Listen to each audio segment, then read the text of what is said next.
দেখুন বন্ধুরা, আমি ছোট চা চামচের 1 চামচ রাঁধুনি মশলা বেটে রেখেছিলাম, সেইটা অ্যাড করে দিচ্ছি। এই সবজি তরকারিগুলোতে যদি রাঁধুনি মশলা অ্যাড করা যায় তাহলে খেতে খুবই সুস্বাদু লাগে। বন্ধুরা, আপনারাও এইভাবে অল্প ঝোল তুলে নিয়ে বাটিটা ধুয়ে দিয়ে দিয়েছি। নমস্কার বন্ধুরা, গঙ্গাসাগরের বনেদি রান্না ও পরিবেশ ইউটিউব চ্যানেলে আমি সবাইকে স্বাগত জানালাম। আজ আমি আমার বাগানে যাচ্ছি কিছু সবজি তুলে আনার জন্য। আমার পাশে থাকুন, দেখতে থাকুন।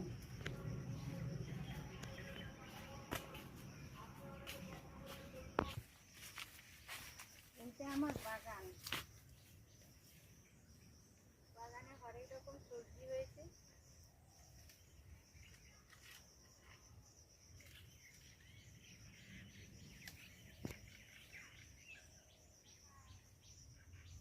দেখুন বন্ধুরা, এগুলো হচ্ছে লাল নোটে গাছ। এই লাল নোটে গাছগুলো আমি আজ তুলে নেব। এইটারই আজ আমি একটা রেসিপি করব, খেতে খুব সুস্বাদু লাগে। দেখুন, এই যে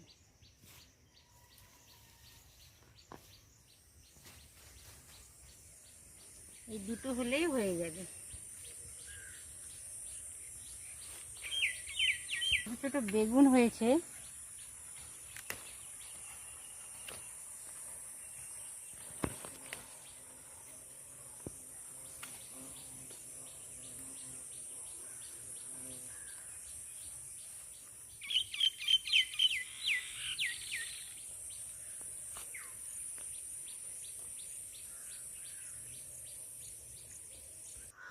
এই দেখুন, ছোট ছোট বেগুন তুলে নিয়েছি আর লাল নোটে শাক দুটো তুলে নিয়েছি। এরই আজ আমি রেসিপি করব। এটা খেতে খুব সুস্বাদু লাগে। দেখুন বন্ধুরা, আমি আজ একটা হারিয়ে যাওয়া রেসিপি নিয়ে বসে গেছি সবার সাথে শেয়ার করব বলে। আমি আমার বাগান থেকে কিছু লাল লোটে শাক তুলে এনেছি। ডাঁটাও হয়ে গেছে, একটু মোটা হয়ে গেছে গাছটা। দুটো গাছ তুলে এনেছি, কিছু ডাঁটাও কেটে নিয়েছি, আর তার সাথে নরম নরম পাতা ছিল, পাতাটা ফেলে দিতে মন চাইলো না। পাতাও আছে, ডাঁটাও আছে। আপনারা চাইলে শুধু ডাঁটাও নিতে পারেন, কোনো অসুবিধে নেই। তো আজ আমি এই ডাঁটা, আলু আর বাগানের অল্প ছোট বেগুনও কেটে নিয়েছি, দুটো আলু কেটে নিয়েছি, আর কিছুটা পরিমাণ আমি কাঁঠাল বীজ কেটে নিয়েছি। এখন তো কাঁঠাল প্রচুর পরিমাণে পাওয়া যাচ্ছে, সবার বাড়িতে নিয়ে এসে খাচ্ছে গ্রীষ্মকাল এটা। তো এখন কাঁঠালের দানা আমি কিছুটা কেটে নিয়েছি সরু সরু করে। বেগুন, আলু আর লাল লোটে শাকের ডাঁটা, পাতা দুটোই রয়েছে, আর কিছুটা পরিমাণ আমি ছোট চিংড়ি নিয়েছি। এই সবগুলো দিয়ে আমি আজ একটা রেসিপি করব। এই রেসিপিটা অনেক পুরনো, মা ঠাকুমাদের সময় এটা খুব প্রচলিত ছিল। এখন অত্যাধুনিক খাবারের চাপে, রেসিপির চাপে এগুলো প্রায় হারিয়ে যেতে বসেছি।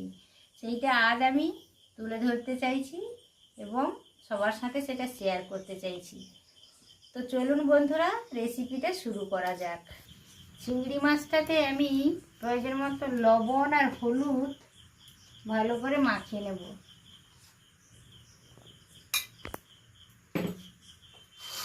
উনানে একটা কড়াইও বসিয়ে দিয়েছি, জালটা জ্বেলে দিয়েছি, কড়াইটা গরমও হচ্ছে। এই সিজনে এই ধরনের তরকারি রান্না করে খাবেন বন্ধুরা, খেতে ভীষণ ভালো লাগে। আর কাঁঠাল বিচির তরকারি তো খুবই টেস্টি এবং খুবই ভালো লাগে। কড়াইটা গরম হয়ে গেছে, কড়াইতে আমি 2 টেবিল চামচ তেল দিয়ে দিলাম। রান্নাটা আমি সরষে তেলেই করছি। তেলটা বেশ গরম হয়ে গেছে।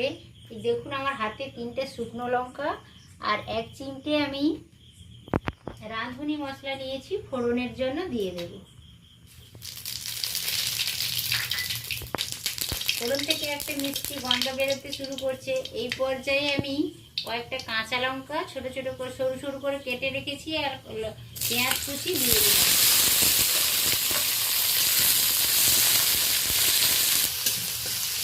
ফোড়নের সাথে পেঁয়াজ আর চেরা কাঁচা লঙ্কা বেশ উল্টে পাল্টে ভালো করে আমি কয়েকবার নেড়ে নিলাম।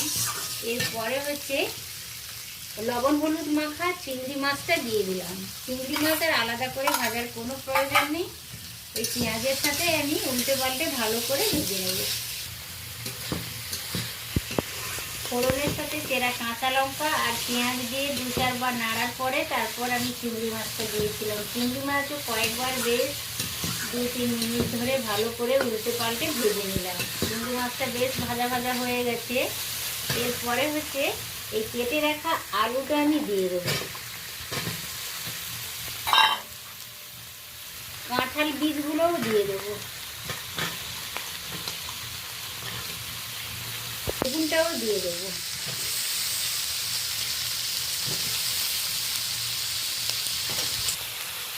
স্বাদ মতো নুন দিয়ে দিলাম, হলুদ দিলাম, সব একসাথে ভালো করে আমি 4-5 মিনিট ধরে কষিয়ে নেব।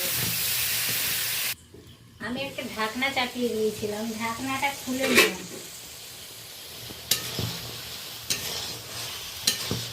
ভালো করে উল্টে পাল্টে নেড়ে নিচ্ছি।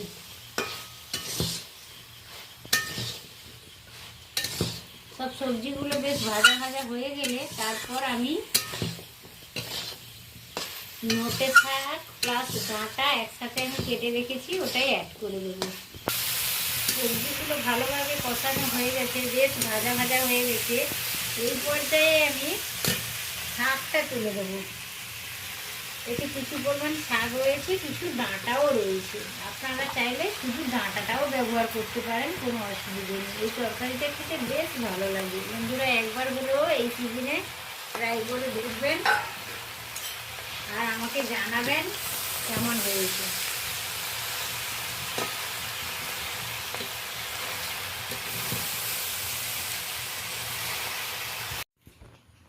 ঢাকনা আমি খুলে নিলাম। সবজিগুলো উল্টে পাল্টে ভালো করে আরও 4-5 মিনিট ধরে আমি ভালো করে কষিয়ে নেব। সবজি তরকারি যত সবজিটা ভালো কষানো হবে তত তরকারিটার টেস্ট ভালো আসবে। আবারও একটা ঢাকনা চাপিয়ে দেব। সবজিটা ভালোভাবে কুক হবে, কষানো হবে, খুবই ভালো হবে। সবজিগুলো ভালোভাবে কষিয়ে নিয়েছি, এবার তলাতে ধরে যাচ্ছে। এবার আমি জলটা অ্যাড করে দেবো।